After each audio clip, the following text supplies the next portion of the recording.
Bonjour à tous, je vois que vous êtes tous là déjà très studieux depuis tout à l'heure. J'ai beaucoup apprécié, du reste ça pourrait servir de phrase d'introduction à cette table ronde sur l'Europe entreprenante. Ce n'est pas en voulant réinventer la bougie qu'on a inventé l'électricité. Je trouve que c'est une excellente phrase. La vraie citation me suggère Jacques Attali, mon voisin, est de dire que c'est comme ça qu'on a c'est pas comme ça qu'on a inventé l'ampoule électrique.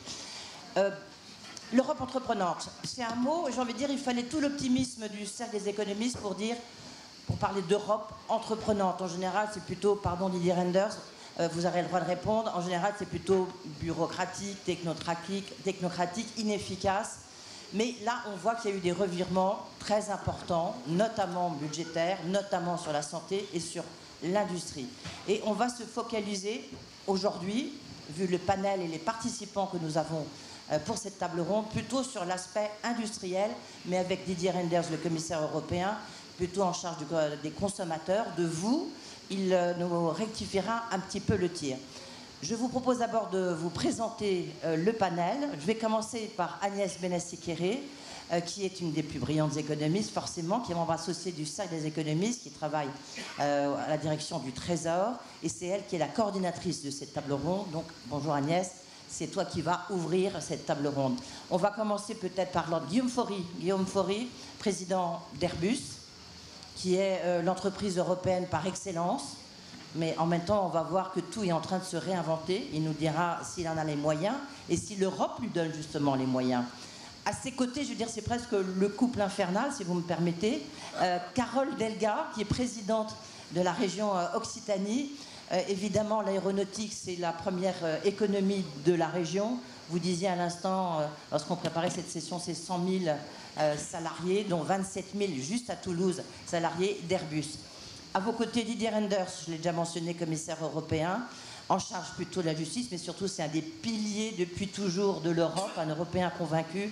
Donc il va peut-être nous défendre l'Europe sur certaines attaques que pourraient éventuellement lui opposer des industriels. À ses côtés, Pierre-André Tchanadar, qui est président de Saint-Gobain, donc au cœur de la transition écologique, bien sûr. Est-ce qu'il en a les moyens?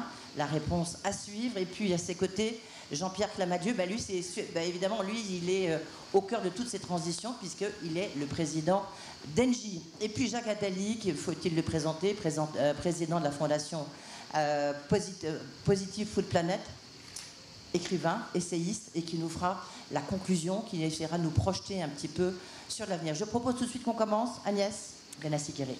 Merci beaucoup Edwige, bonjour à tous, bravo d'avoir choisi cette session Europe, je suis très contente de vous voir si nombreux. Vous avez bien évidemment compris qu'il se passe des choses majeures en Europe depuis plusieurs années maintenant et que les clés de notre transformation sont largement au niveau européen et donc c'est ce que nous allons discuter aujourd'hui. Alors, il ne vous a pas échappé que les défis s'accumulent au niveau européen, défis industriels, énergétiques, climatiques, sécuritaires, macroéconomiques, n'oublions pas l'inflation, les finances publiques. Et chaque nouveau défi appelle une réponse européenne coordonnée. Et la réponse communautaire, en réalité, se renforce à grande vitesse. Alors peut-être pas aussi vite que les nouveaux défis arrivent, mais elle se renforce à grande vitesse. Je rappelle quand même Next Generation EU qui a été un saut majeur dans la coordination budgétaire européenne, la réponse budgétaire à la crise Covid. Les projets importants d'intérêt européen commun, donc les PIEC, dont on va sans doute parler ici. La coordination sur les sanctions contre la Russie. La coordination sur le paquet climatique qui vient d'être voté. Alors, la présidence française vient de se terminer. Juste un petit mot, je ne vais pas vous ennuyer avec ça. Il y a eu quand même plusieurs avancées. La quasi-finalisation des plans de relance avec déjà 100 milliards d'euros déboursés. Les initiatives en faveur de l'investissement à long terme qui ont donc une amélioration substantielle des dispositifs, de la transparence pour l'allocation des capitaux vers la transition écologique. Le dossier numérique, peut-être Didier Reynders voudra en parler, avec donc l'accord sur le digital, le DMA et DSA, donc la concurrence et la protection du consommateur dans le domaine numérique. l'outil de réciprocité sur les marchés publics, qu'on oublie souvent de mentionner, mais qui a une avancée très importante pour la souveraineté européenne, dont parlait Bruno Le Maire ce matin. La souveraineté dont on parle, c'est une souveraineté européenne et pas nationale. Et enfin, le meilleur du meilleur, le paquet Fit for 55, qui est un paquet mais hyper ambitieux, une feuille de route hyper ambitieuse pour la transition écologique. Je pense que vous en connaissez les principaux éléments, et qui va complètement structurer notre stratégie de transformation vers une économie bas carbone. Et je termine juste sur un aspect de la vie quotidienne qui n'est pas forcément toujours mentionné. Vous allez, dans un an, pouvoir venir à Aix avec un seul chargeur pour vos téléphones portables, car ils seront interchangeables. Alors, je termine avec les questions pour notre panel. Donc, en particulier vis-à-vis des industriels, mais pas seulement. Quelle est votre principale inquiétude sur les années qui viennent pour la transformation écologique? D'où viennent les obstacles? Est-ce que c'est le financement du capital, les problèmes de pénurie de main-d'œuvre, l'énergie, la technologie en général, la régulation, on en parle beaucoup, la gouvernance? Et qu'attendez-vous de l'Europe dans cette situation? Quel interventionnisme au niveau énergétique? Quel équilibre entre tarification carbone, réglementation, subvention? Et que pensez-vous finalement de ce paquet Fit for 55? Merci beaucoup Agnès d'avoir comme ça posé un peu les bases de cette discussion. Guillaume Faury, est-ce que l'année prochaine, non peut-être pas, dans 10 ans, dans 20 ans, est-ce qu'on pourra venir en avion vert ici à Aix-en-Provence? Est-ce que ça sera possible? Vous disiez que c'est simple, l'aéronautique reposait sur 3 piliers, mais que là, les 3 piliers, ils étaient complètement en train de basculer. Expliquez-nous. Merci Edwige. Bonjour à toutes et à tous. Effectivement, ça fait très plaisir de vous voir nombreux le dimanche matin autour de cette thématique. Pour être pragmatique et essayer de répondre aux questions d'Agnès, Airbus, c'est synonyme de succès européen. On pourrait parler de l'espace, on pourrait parler des projets de défense. Je vais me concentrer sur l'aviation commerciale, qui est probablement l'endroit où on a le plus gros défi et où il est le plus simple à partager. Le succès d'Airbus, le succès de l'aviation européenne, repose sur, avant la transition écologique, 3 choses. Un carburant, des aéronefs, des avions qui utilisent ces carburants, et une réglementation mondiale qui permet d'organiser tout ça et qui a rendu possible l'essor de l'aviation et la réussite de l'aviation européenne. Quand je dis réussite, il y a des chiffres très simples. La balance commerciale française, la partie aviation, enfin aéronautique, c'est 30 milliards d'euros de contribution positive en 2019, avant le Covid. Premier contributeur positif à la balance commerciale et encore premier contributeur dans la crise, malgré ce qui nous est arrivé. Ça, c'est possible parce que le pétrole, c'est l'énergie sur laquelle on repose aujourd'hui. Le pétrole a permis de faire un carburant liquide à très forte densité d'énergie et donc de rendre possible l'aviation telle qu'on la connaît aujourd'hui, utilisée par des avions, des technologies qui sont le résultat du fait que les pays européens ont mis leur savoir-faire en commun, leur capacité d'investissement en commun. J'aime bien dire que si on avait un constructeur d'avions français, un constructeur d'avions allemand, un constructeur d'avions anglais, un constructeur d'avions espagnol, qui sont les 4 pays qui ont fondé Airbus, en fait, on n'aurait aucun constructeur européen. Parce que l'échelle à laquelle il faut intervenir pour réussir dans ces métiers-là, c'est l'échelle Amérique, Europe, Chine. Donc si on veut jouer, si on veut exister, si on veut être compétitif, et on peut l'être en Europe, il faut se réunir, il faut s'organiser, il faut faire l'équipe d'Europe. Tout seul, on va vite, ensemble, on va loin. Dans ces métiers-là, on a choisi d'aller en européen, et ça marche. Il a fallu faire beaucoup de choses dans le domaine de la réglementation. J'ai dit, il faut du carburant, des aéronefs et une réglementation. La première chose qui a été faite, donc de mettre nos acquis ensemble, pour que ça fonctionne, il a fallu passer d'une réglementation nationale, 27 pays, à une réglementation européenne. L'EASA a été créée, l'Agence européenne de sécurité aérienne, et elle a permis de l'efficacité, et de ne plus avoir à certifier 27 fois un avion, mais le faire une seule fois, et de créer des standards qui sont devenus des standards mondiaux. Et créant des standards mondiaux, on crée un level playing field, un terrain de jeu mondial, dans lequel tout le monde peut être en compétition. Et quand on est en compétition, nous les Européens bien organisés, on gagne. Ça, c'était avant la transition. Pétrole, avions qui utilisent du pétrole, une réglementation qui a permis aussi un très très grand niveau de sécurité avec ces aéronefs. Il faut tout réinventer en effet, Edwige. Alors la première chose, c'est qu'il va falloir des nouvelles énergies, des nouveaux carburants. Il faudra des carburants liquides à très forte densité d'énergie. C'est ce dont on a besoin dans l'aviation. On pose souvent la question, pourquoi vous n'utilisez pas les batteries? Les batteries n'ont pas du tout, mais de très très loin, la densité d'énergie massique dont on a besoin dans l'aviation. Donc il faudra des carburants liquides. Et ces carburants, ça peut être ce qu'on appelle des SAF, Sustainable Aviation Fuels, des carburants décarbonés qui demandent beaucoup d'énergie décarbonée pour pouvoir les faire, ou du feedstock pour faire des biocarburants. Et ça, on peut le faire très vite, mais il faut organiser cette filière, il faut investir, monter en puissance.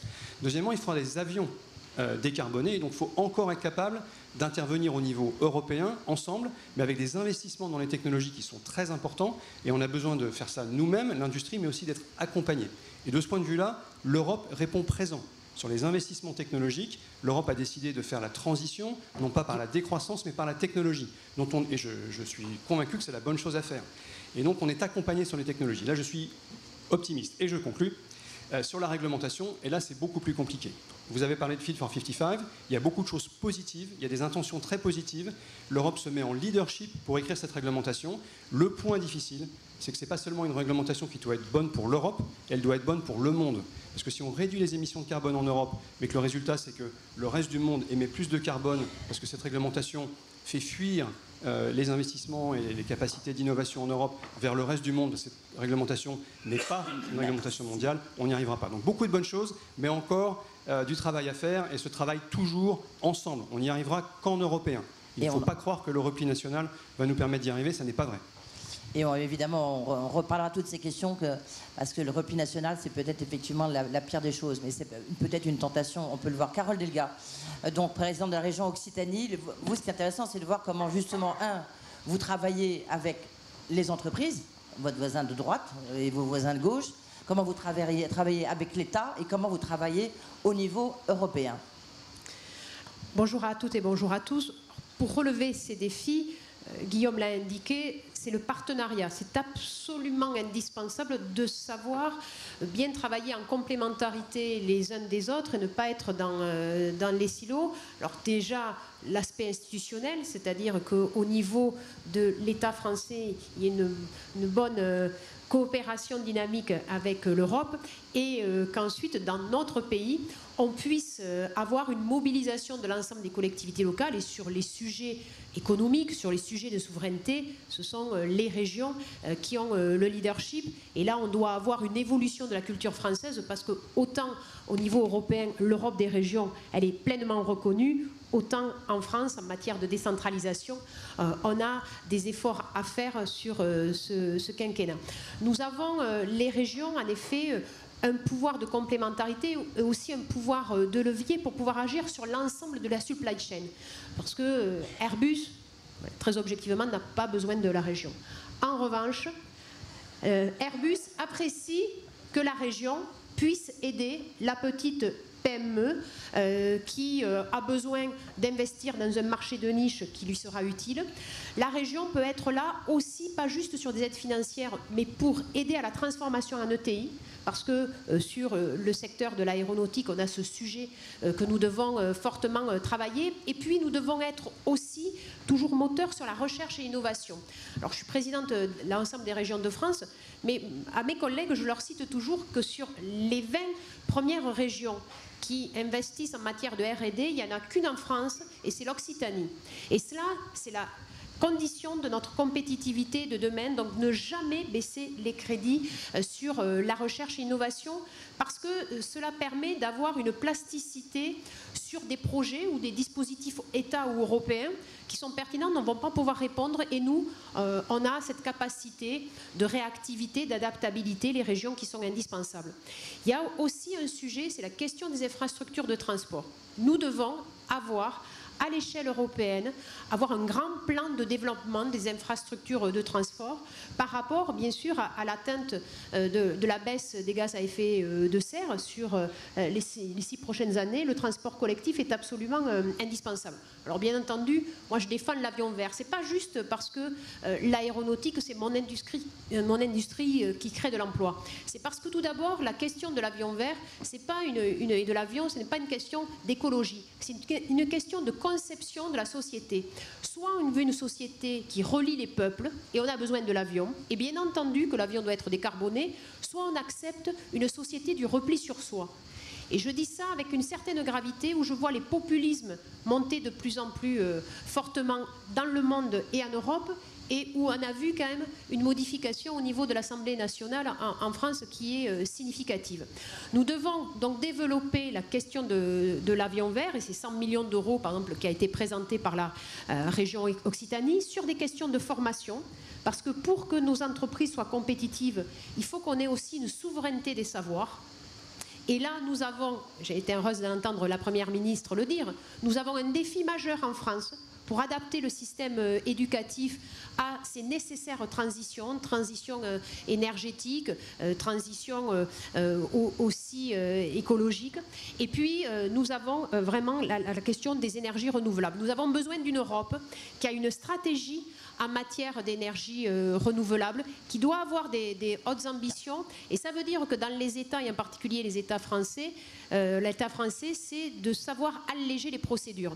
Parce que l'éolien flottant, moi je l'ai porté contre vents et marées, où ça mobilise souvent beaucoup justement les populistes. Eh bien, cette question de l'éolien flottant, il faut avoir une volonté politique, mais il faut avoir un courage politique, et il faut avoir un allègement des normes. Tout d'un coup, Jean-Pierre Clamadieu se penche et a l'air tout à fait d'accord avec ce qu'il vient de dire Carole Delga. On y reviendra tout à l'heure. Juste Carole Delga, effectivement, pardon, j'ai oublié de dire, vous avez été ministre, que vous êtes président des régions de France, et on dit qu'on vous a demandé de devenir ministre dans l'actuel gouvernement. C'est vrai ou pas ? Oui, des proches du président de la République m'ont même proposé le poste de Premier ministre. Mais voilà, n'étant pas d'accord avec le programme présidentiel, je n'allais pas le devenir Premier ministre. Non, il faut avoir de la cohérence. Vous avez remarqué, Edwige, que dans mon parcours politique, comme mon parcours de vie, crédibilité, cohérence, c'est le meilleur remède contre les populismes. Voilà.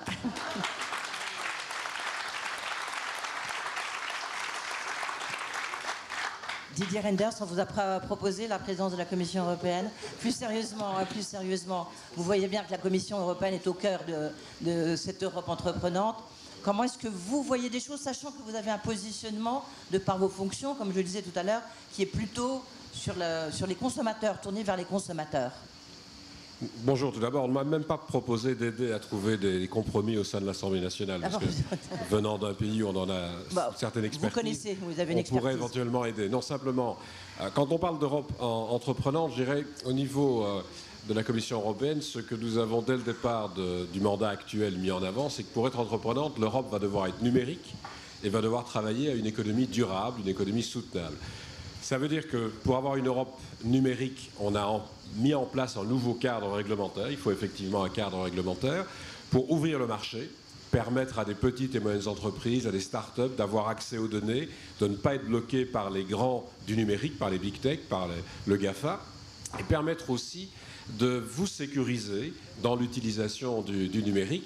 Je pense notamment aux obligations qui vont être imposées aux plateformes de retirer rapidement le discours de haine, c'est un enjeu majeur, mais aussi retirer les produits dangereux. Ça, c'est plutôt pour les consommateurs, dans un délai très très court, faire en sorte que l'on enlève de la vente en ligne tout ce qui peut concerner des produits dangereux. Et on a travaillé sur cette démarche, l'innovation étant au cœur évidemment du développement du numérique en Europe, donc en investissement, en ce compris par des fonds européens, pour la recherche, pour la formation dans le domaine.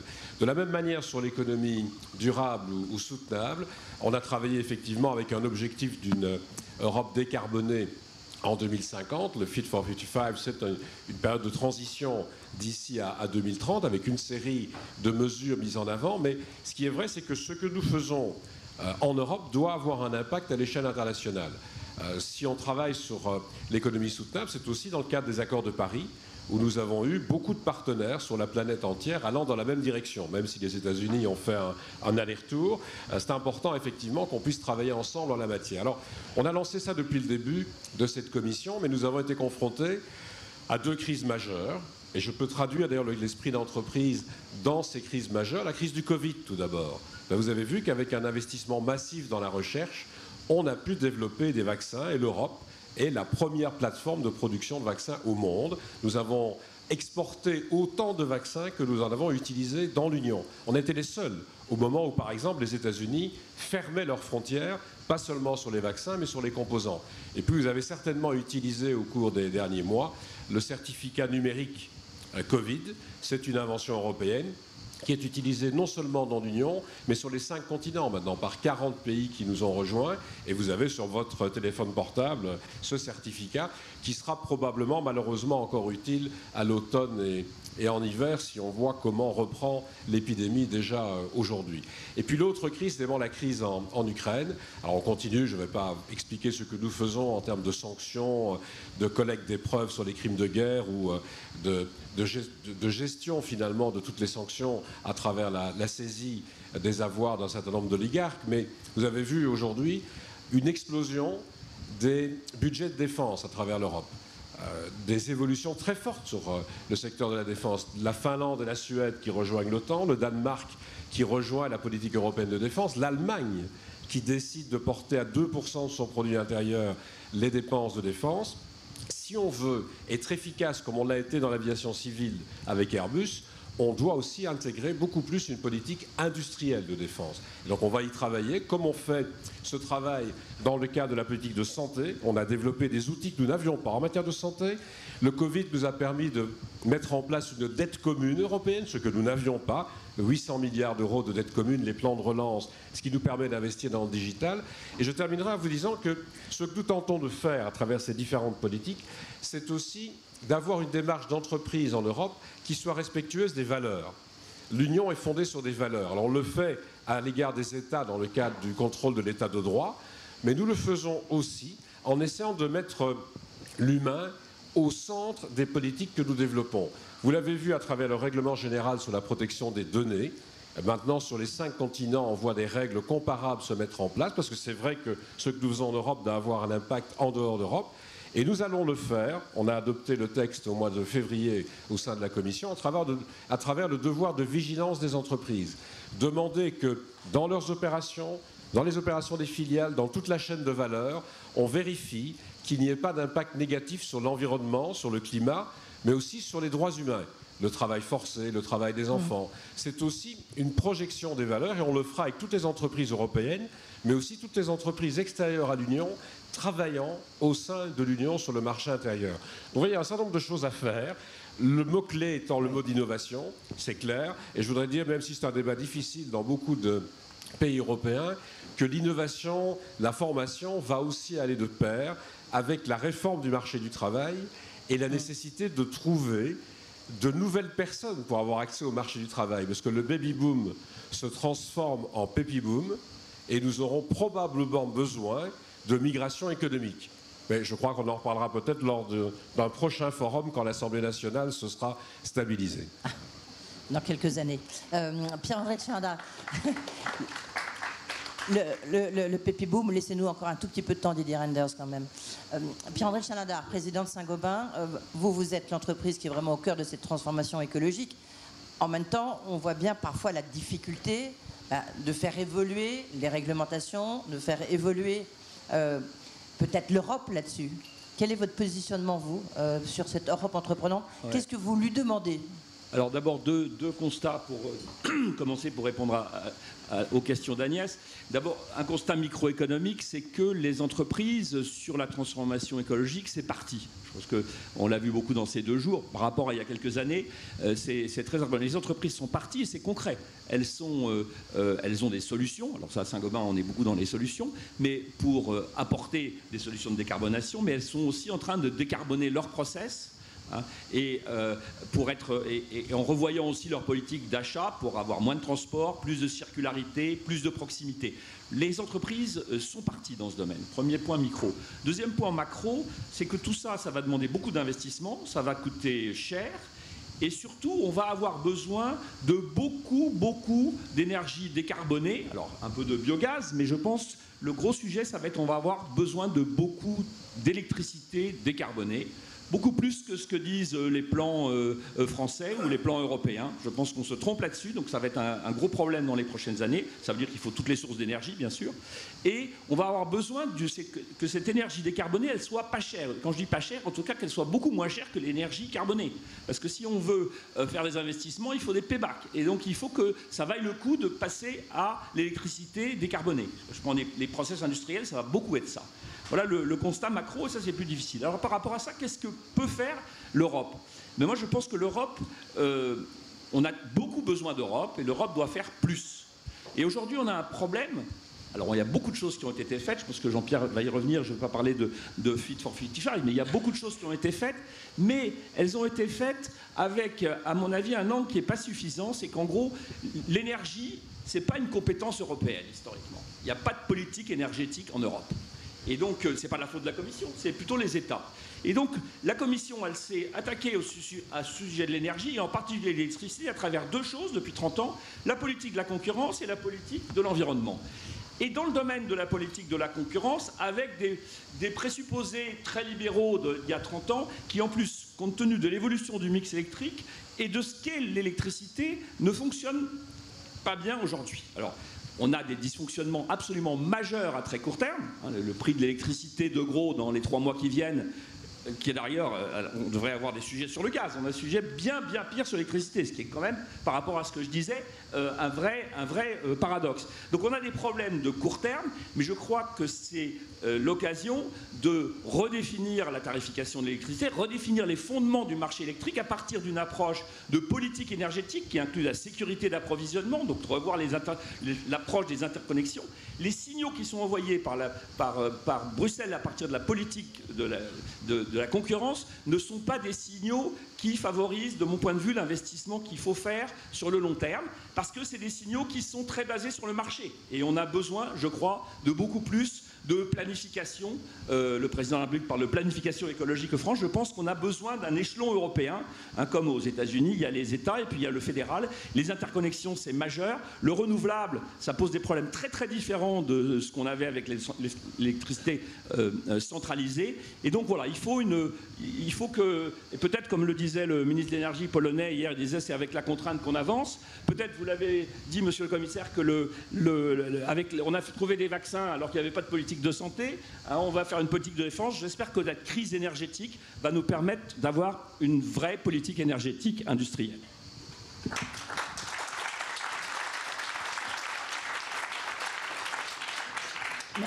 Merci beaucoup, Pierre Natchinada. Peut-être que votre voisin a un début de réponse, Jean-Pierre Clamadieu, non? Bon, alors, un début de réponse, oui. Enfin, quelques réponses. On échange très souvent avec Pierre-André sur ce sujet. Alors, peut-être si on fait un tout petit retour en arrière. On était ici il y a 1 an et on se disait, dans cette sortie de la crise du Covid, l'Europe s'est donné des objectifs très ambitieux en matière de transition énergétique et climatique, neutralité carbone 2050, le fameux moins 55% en 2030.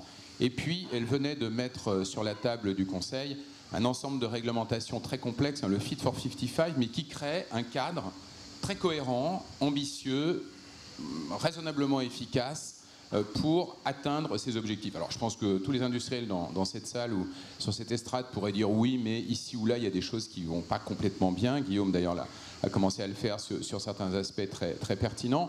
En réalité, réjouissons-nous de voir l'Europe sur ce sujet être à l'offensive et effectivement se donner un niveau d'ambition et des outils qui permettent de réaliser cette ambition. Et puis, nous sommes percutés par la guerre en Ukraine et tout d'un coup, nous découvrons que les problématiques énergétiques ou climatiques, c'est pas simplement d'avoir une énergie décarbonée, c'est aussi d'avoir de l'énergie quand on en a besoin et de l'avoir à un prix raisonnable.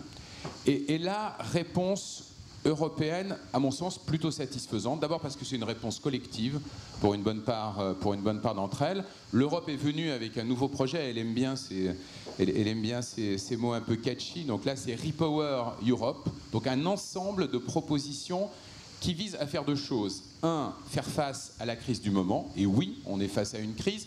Mais 2, accélérer l'ambition de transition énergétique. Et je pense que vraiment l'enjeu aujourd'hui, c'est de faire en sorte que la guerre en Ukraine, la découverte d'une vulnérabilité stratégique, la volonté de recréer une indépendance énergétique, ça permette d'accélérer la transition énergétique et climatique. Et ça, c'est pas facile, hein, parce qu'on est tous très inquiets de ce qui va se passer dans les prochains mois, tous focalisés sur le très court terme. Et en même temps, et mes collègues l'ont dit, il faut qu'on continue à avancer dans cette transition.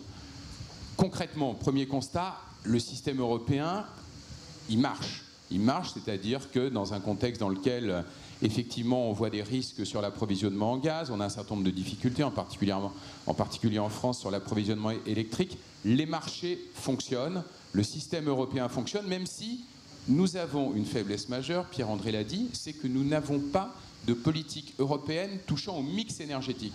On a mis en place des outils, mais on a dit à chaque État, à vous de définir ce que vous souhaitez, et au fond, l'éléphant dans la pièce, c'est le nucléaire, puisqu'il n'y a pas consensus en Europe sur le rôle que l'énergie nucléaire doit jouer. Mais à nouveau, le système fonctionne. Les marchés donnent par moments des signaux prix qui nous paraissent excessifs ou aberrants, mais ils assurent l'approvisionnement. Aujourd'hui, la France importe de l'électricité. Les terminaux gaziers français, en particulier ceux d'Engie, puisque nous avons 3 sur 4, ils reçoivent du GNL qui sert à approvisionner l'Europe. Il faut, dans ce contexte, que nous continuions à nouveau à jouer de cette volonté de traiter le court terme sans mettre en défaut le long terme. Et quand on regarde ce qu'il y a dans le plan Repower EU, c'est une accélération forte du développement des énergies renouvelables. Et là, il faut qu'on avance. Et c'est pour ça que j'entendais avec beaucoup d'intérêt ce que disait Carole Delga. Nous prenons du retard, et particulièrement en France, pour une série de raisons, complexité réglementaire, difficulté d'acceptation, et nous avons une responsabilité, nous industriels, nous développeurs de projets. Engie, il n'y a pas très longtemps, a annoncé le lancement d'un label concernant nos projets de renouvelables, en particulier l'éolien, parce qu'on constate qu'effectivement, on n'a pas su, ici ou là, nous et nos concurrents, créer la confiance. Donc il faut qu'on avance, et avec un sujet particulier, l'éolien en mer, là, on a vraiment pris du retard. L'éolien en mer, c'est la capacité à installer des moyens massifs de production renouvelable. Je visitais un champ d'ailleurs au large de la Belgique jeudi dernier, 5 gigawatts de capacité installée dans ce champ en 2 ou 3 ans. En France, nous avons pris du retard. Biogaz, il faut que nous avancions aussi. Et à nouveau, Repower EU, c'est le moyen de dire aux États membres, aux acteurs économiques européens, voilà comment on peut faire pour accélérer. Alors après ça, il faut arriver à trouver la bonne organisation. La Commission n'est pas toujours l'opérateur de court terme le plus efficace. Il faut qu'elle s'appuie sur les États membres, sur certains sujets, sur les industriels. Mais à nouveau, pour continuer dans la tonalité positive que nous souhaitons donner à cette table ronde, j'ai le sentiment que face à une crise majeure, complètement inattendue, on est en train de trouver le bon équilibre entre court terme et moyen terme. Comment est-ce que des difficultés du moment peuvent permettre d'accélérer la transition énergétique et climatique? Et je vais terminer sur un point, si vous le permettez, sur le sujet des financements. Alors là, je serai un tout petit peu plus critique. Nous avons besoin de financement. L'argent était gratuit jusqu'à une période relativement récente. Aujourd'hui, on voit les taux d'intérêt monter, on voit les investisseurs être un peu plus prudents. L'Europe a inventé un outil qui s'appelle la taxonomie, qui est une sorte de boussole pour dire aux investisseurs, ça c'est vert, ça c'est moins vert. Voilà où il faut aller, voilà où il faut que vous investissiez. J'ai l'impression que, je suis convaincu que conceptuellement, il y a une petite erreur dans la manière dont cette boussole a été mise en place, parce qu'elle pointe sur une économie verte idéale de 2050. Alors ce qu'il faut que nous financions aujourd'hui, c'est la transition vers cette économie. Merci beaucoup Jean-Pierre Clamadieu. Juste un point avant de passer la parole à Jacques Attali. On voit que la politique énergétique commune, c'est pas évident, parce que si on prend la question du nucléaire, le nucléaire se relance en France, il se relance un peu en Belgique, et vous êtes dans un bras de fer justement avec la Belgique, puisque vous aviez les centrales nucléaires en Belgique, vous voulez les arrêter, la Belgique veut poursuivre. Donc oui, enfin, c'est difficile, on voit que c'est pas évident d'aligner toutes les planètes entre les entreprises et les États et vers l'Europe. D'un mot, les choses sont assez simples, hein. Le nucléaire, c'est une industrie de moyen long terme. Décider de prolonger la durée de vie de centrale nucléaire, c'est 5 ans de travaux, d'investissement. La loi belge actuelle dit on s'arrête en 2025. C'était plutôt en 2020 qu'il fallait prendre cette décision. Aujourd'hui, le gouvernement est revenu en disant tout bien compris, si on a vraiment envie d'y aller, Donc on est en train de discuter des conditions. Mais le nucléaire, c'est pas quelque chose qu'on allume ou qu'on éteint. Il faut investir massivement, il faut se préparer. Mais donc c'est juste pour illustrer la difficulté d'avoir une politique énergétique, mais on y reviendra. Jacques Attali, vous avez entendu tous les différents points soulevés. Il y a plein de questions. Il y a la question aussi de créer une filière d'approvisionnement, peut-être au niveau européen. Il y a plein de questions. Sur quoi qu'est-ce qui vous paraît important pour aller de l'avant dans cette Europe entreprenante? Il y aurait tellement de sujets. Ce qu'on a entendu était si passionnant et je n'ai absolument rien à contredire, évidemment, de tout ce qui a été dit par des gens qui sont aux affaires au plus haut niveau. Je ferai seulement 3 remarques. La première, c'est que ça fait 20 ans qu'on sait qu'on a un problème énergétique, 20 ans au moins. 20 ans qu'on sait que le climat se dégrade, 20 ans qu'on sait que les énergies fossiles sont un danger pour la planète, 20 ans qu'on aurait pu faire. Ces 20 ans sont un désastre, ces 20 ans perdus. Est-ce que les industriels sont coupables? Je ne crois pas. Je crois que c'est la responsabilité principale de la puissance publique que de créer les conditions pour que les industriels soient incités à faire. Plus par la réglementation que par les prix. Et je pense que la réglementation a un rôle énorme d'anticipation des menaces. Et depuis 20 ans, on aurait pu, on l'a pas fait, on se trouve là. Je note d'ailleurs au passage qu'une institution européenne très puissante, qui a du temps devant elle, qui a des moyens, n'a pas été citée, mais c'est parce qu'on n'a pas eu le temps, mais qui est quand même la première institution européenne en matière de lutte pour l'amélioration du climat, c'est la Banque européenne d'investissement, qui est la première banque publique du monde et qui joue sur ce sujet un rôle majeur. Donc pour moi, et qui elle a commencé il y a longtemps, de façon petite, mais il y a longtemps. Donc première remarque, prendre des problèmes quand ils commencent et pas 20 ans trop tard. Deuxième remarque, comme il a été dit à plusieurs reprises, l'Europe n'est qu'une toute petite partie de la planète. Et si on fait des choses purement en Europe, ça ne sert pas à grand-chose. Ça sert encore moins si on les fait seulement en France, ou encore moins si on les fait seulement à Toulouse. Donc il faut viser quelque chose qui soit le plus mondial possible et qui puisse être, dans lequel l'Europe puisse être à la fois le phare, mais créer les conditions d'une norme mondiale. Alors, trop souvent, on s'est fait imposer des normes par d'autres, souvent imposer des normes par d'autres qui eux-mêmes n'appliquaient pas ces normes, ce qui est le propre de l'impérium, qui définit des normes et ne les applique pas lui-même.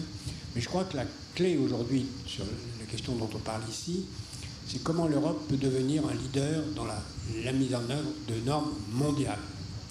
Et en particulier sur le sujet qui vient d'être évoqué par M. Clamadieu, c'est très important de voir que tant dans la taxonomie que dans la comptabilité extra-financière, qui n'est pas exactement la même chose que la taxonomie, il est très important aujourd'hui de faire en sorte que ce soit une incitation à améliorer la situation de ceux qui ne vont pas bien, plutôt que de privilégier ceux qui vont bien.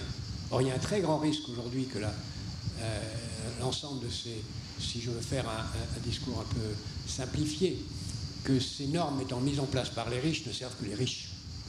Et qu'au lieu d'aider ceux qui n'ont pas les moyens aujourd'hui de s'améliorer, en particulier tous les pays du Sud, on ne fasse que renforcer les privilèges de ceux qui vont déjà bien. Ce qui serait, comme l'a dit très justement à l'instant M. Clamadieu, une catastrophe. Donner l'argent à ceux qui vont bien, c'est une erreur. Et c'est vers ça qu'on se prépare, tant dans la taxonomie que dans les 2 systèmes de taxonomie, de comptabilité financière qui sont aujourd'hui en train de se mettre en place. C'est une faute de raisonnement qui s'explique par le fait que les riches, entre eux, mettent en place quelque chose qui va servir que les riches. Troisième remarque, j'ai dit en commençant qu'il faut prendre des problèmes quand ils commencent et pas 20 ans plus tard. Et aujourd'hui, les problèmes qui commencent, pour moi, vont au-delà de l'énergie, sur lequel on a à juste titre insisté ici. Mais pour moi, il y a d'autres enjeux. Ce qui est en train de détruire nos sociétés, ce qui est en train de détruire la planète, ce n'est pas seulement le climat, c'est bien d'autres choses. Imaginez une planète dans laquelle le climat serait parfait, mais où il n'y aurait plus d'école, plus de système de santé, où la nourriture serait catastrophique et où il n'y aurait pas de démocratie. Ce serait le chaos. Eh bien, ce chaos, il se prépare en ce moment, parce qu'on ne fait rien de sérieux pour penser à remplacer ce que j'appelle l'économie de la mort, c'est-à-dire l'ensemble des secteurs liés aux poisons divers qui nous empoisonnent, non seulement ceux sur lesquels on vient de parler, mais aussi les sucres artificiels, l'ensemble de ce qui est lié aux drogues, l'ensemble de ce qui est lié à différents produits chimiques qui sont une catastrophe, et qu'on ne fait rien pour les secteurs que j'appelle ceux de l'économie de la vie, rien d'important, je vais le dire pourquoi, qui sont l'éducation, la santé, le logement renouvelable, le logement durable, le transport durable, toute une série de choses qui, lorsqu'on les met bout à bout aujourd'hui, et j'étais moi-même surpris en regardant les chiffres, l'économie de la vie dans nos pays européens et à l'échelle de la planète, c'est pas 40% du PIB. L'économie de la mort, c'est 60% du PIB. Il est urgent de faire changer ce critère. Il faut urgent de faire ça avant que les problèmes nous rejoignent. Il n'est pas normal que dans les pays européens, on consacre moins de 5% à l'éducation, plus de 15% à la retraite et plus de 30% aux énergies fossiles. C'est pas normal. L'énergie fossile et tout ce qui utilise les énergies. C'est pas normal. Et ça va nous coûter très cher parce que non seulement on n'aura plus les gens formés pour ça, mais si on regarde ce qui se passe dans l'ensemble du reste du monde, où l'éducation est une catastrophe, où la santé est une catastrophe, nous aussi, nous le paierons très cher. Donc si on ne veut pas dans 20 ans ici se retrouver à dire « oui, on commence maintenant à s'en occuper, mais on le savait depuis 20 ans, mais c'est maintenant qu'il faut commencer ».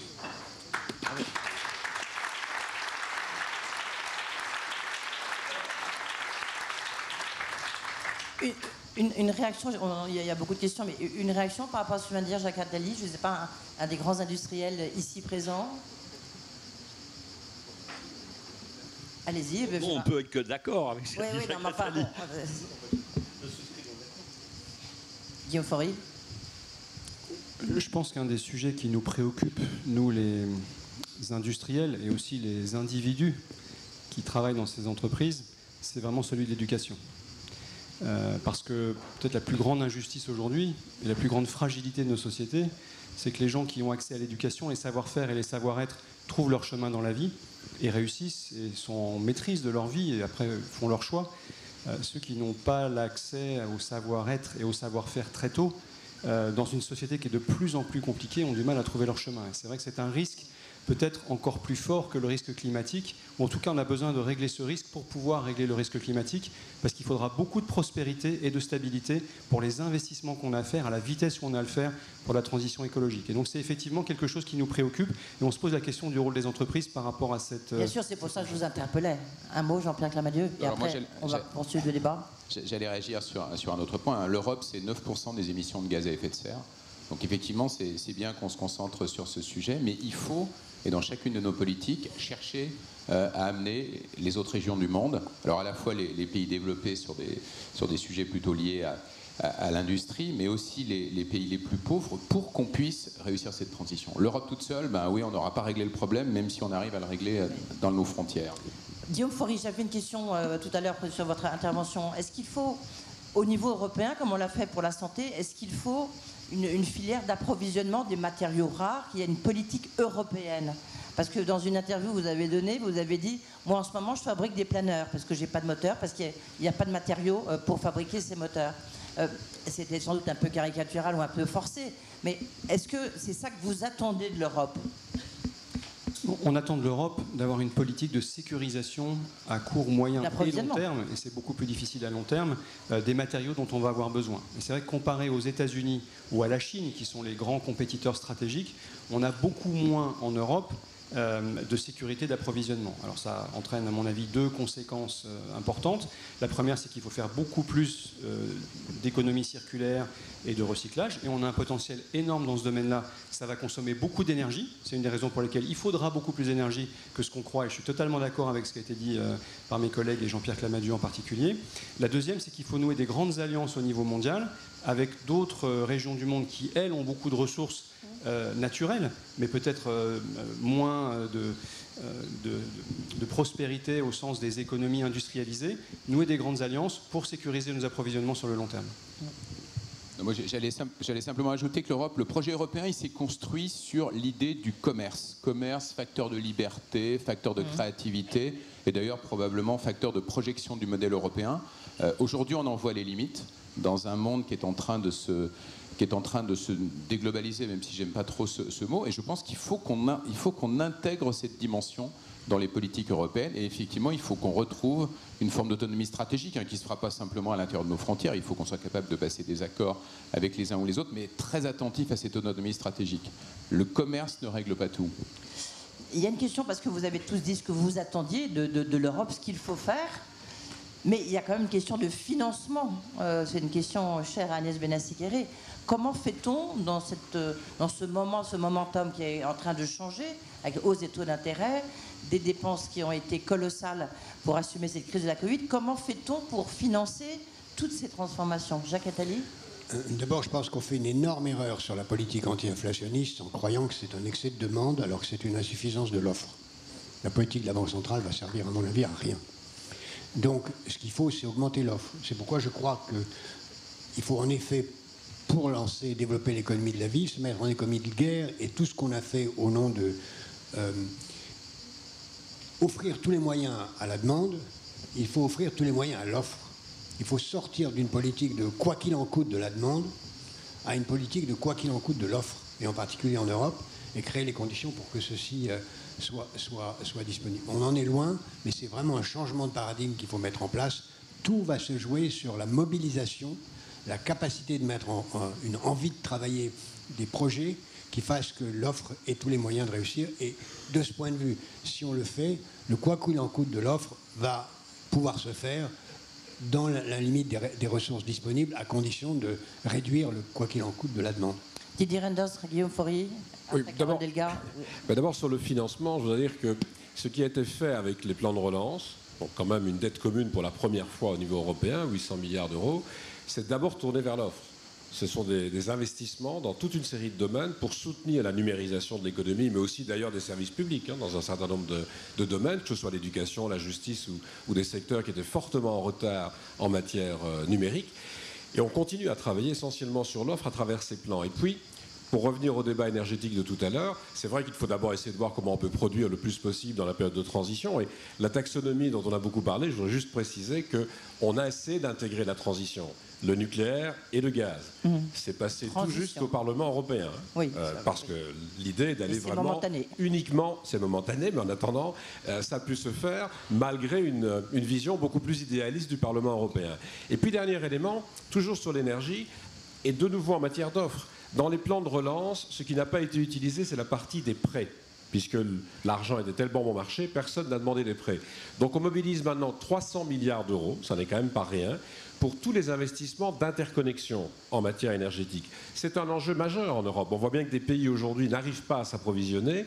Le développement de plateformes d'interconnexion, ça va dans le même sens. Alors concrètement, je vais juste répondre à Jacques Attali. Je comprends évidemment toujours le rebond entre les débats nationaux et les débats européens. Mais dans la plupart de ces matières, malheureusement, l'Europe n'avait, je dis n'avait parce que ça évolue, aucune compétence. Et nous sommes en train de créer de la compétence en marchant d'une crise à l'autre. Sur la santé, j'avais une collègue, elle me le dit encore aujourd'hui, en charge de la santé, qui savait qu'elle allait lancer des grandes stratégies de réflexion. Grâce au Covid, on a enfin investi dans une politique européenne de la santé massivement. La guerre fait qu'on investit maintenant dans une politique de défense. L'éducation, même quand je parle des valeurs, je suis en charge de l'état de droit par exemple, quand je veux me préoccuper des valeurs dans le contenu des programmes d'éducation, la réponse des États membres, c'est une compétence nationale. Ne vous occupez pas de l'éducation. Donc il faut une crise démocratique. Je crois qu'on y est. Sociale, si on est dans cette crise. Quand j'entends les industriels dire nous avons besoin de formation, nous avons besoin de développement de l'éducation, il faut que l'on accepte aussi qu'une part des moyens européens soit investie dans ces projets d'éducation à l'échelon européen et pas simplement penser année après année à des réformes nationales de l'éducation que très souvent on n'arrive pas à mettre en œuvre. Merci.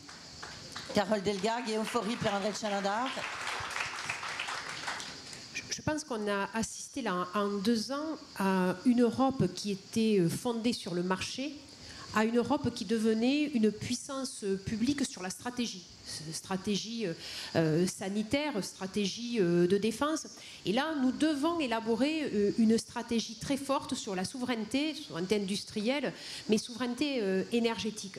Et vraiment sur cette question de la souveraineté énergétique, sur le mix énergétique et sur la question des énergies renouvelables, il faut qu'il y ait un vrai effet d'entraînement au niveau européen pour les États français. Parce que quand moi je vois la frilosité en France sur l'ensemble des projets d'énergie renouvelable, et je reviens sur l'éolien flottant, parce que quand même on est la deuxième puissance au monde en termes de surface maritime. La France, deuxième puissance au monde sur la surface maritime. Voilà, la Belgique est bien plus petite, en effet. Mais là, nous avons une capacité à faire. Et ça veut dire qu'il faut alléger les procédures. Et je prends ma part de responsabilité. Et il faut avoir le courage aussi de défendre les projets. Mais quand vous expliquez aux populations, voilà, en Occitanie, il y a 2 champs d'éoliens flottants qui sont en train de se construire. La campagne électorale que j'ai eue contre moi il y a ça 1 an, c'était contre mon projet sur les éoliens flottants. J'ai été la présidente de région la mieux élue de France. Alors quand vous avez du courage, quand vous connaissez vos sujets et que vous allez vers les gens et que vous leur expliquez, ben vous pouvez gagner. Et c'est la souveraineté à ce moment-là du pays qui est aussi gagnante. Et puis sur la question de l'éducation, la Première ministre l'a dit, il faut vraiment réformer l'éducation nationale en France parce que c'est devenu une machine à désespérer. C'est devenue une machine à désespérer la jeunesse, les familles, sur l'incapacité à offrir un avenir meilleur pour les enfants. Et c'est une machine à vraiment casser la compétitivité pour les entreprises. Parce que nous ne formons pas des citoyens éclairés et ne nous formons pas non plus des futurs salariés avec les bonnes compétences par rapport aux besoins des sujets. Non, mais sur ce sujet, juste, Edwige, c'est important de dire qu'au niveau européen, il faut avoir une vision, parce que je connais bien les préventions de chaque État en tant qu'ancienne ministre, mais il faut avoir une politique sur l'éducation qui est en partenariat avec le monde de l'entreprise. Il faut arrêter avec l'éducation qui est fermée sur elle-même et qui doit au contraire devenir ouverte sur le monde de l'entreprise. C'est absolument indispensable. Juste avant, parce que je croyais qu'on allait jusqu'à 10h15, nous allons jusqu'à 10h10, me dit-on. Donc, Pierre-André de Chalindar, vous n'avez pas parlé, donc peut-être un mot de conclusion, et ensuite Agnès Benassi-Guéry. Moi, je voudrais revenir sur les sujets d'échelle de temps. Comme a dit Jacques Allais, il faut anticiper. Et sur pas mal de problématiques, c'est vrai sur l'éducation, mais sur l'énergie aussi. Un industriel, ça fait des investissements qui seront là dans 20 ans. Donc être net zéro en 2050, ça veut dire que dès 2030, il faut que les usines qu'on fasse, elles soient bien. Et de ce point de vue-là, on a besoin de signaux de long terme. C'est pour ça que je trouve que les marchés, et je suis d'accord que les prix, il n'y a pas que les prix, la réglementation marche, mais il ne faut pas que le signal prix soit le contraire de la réglementation non plus. Donc on a besoin de signaux, et on a besoin et un peu moins de marché, et un peu plus de signaux de long terme. Bravo. Agnès Benassi-Guéry, un mot de conclusion. Merci Edwige. Conclusion très rapide. Moi, je repars contente puisque j'ai des réponses à mes questions. J'espère que vous aussi. Les sujets les plus importants, donc, me semble être d'accélérer, mais massivement sur l'énergie décarbonée et lever les obstacles au déploiement des projets, notamment d'éolien en mer, mais pas que. Et donc, je mets toute la réglementation là-dedans. Et deuxièmement, la question des standards, des normes, et si possible, la projection et taxonomie et la capacité de ces normes à être projetées à l'international, devenir des normes mondiales. Vous n'avez pas cité le mécanisme d'ajustement carbone aux frontières, qui est quand même un instrument de projection des normes. Et de ce point de vue-là, je serais peut-être moins négative que Jacques Attali, qui dit qu'on n'a rien fait depuis 20 ans. Je pense que l'expérimentation qui a été faite sur le marché ETS, dont vous n'avez pas parlé non plus, le marché ETS pour les industries... Il faut refaire une table ronde. Il y a eu quand même une forte réduction des émissions de l'industrie européenne qui montre que les instruments, quand on a le courage de les mettre en œuvre, fonctionnent. Voilà. Merci à tous. Merci.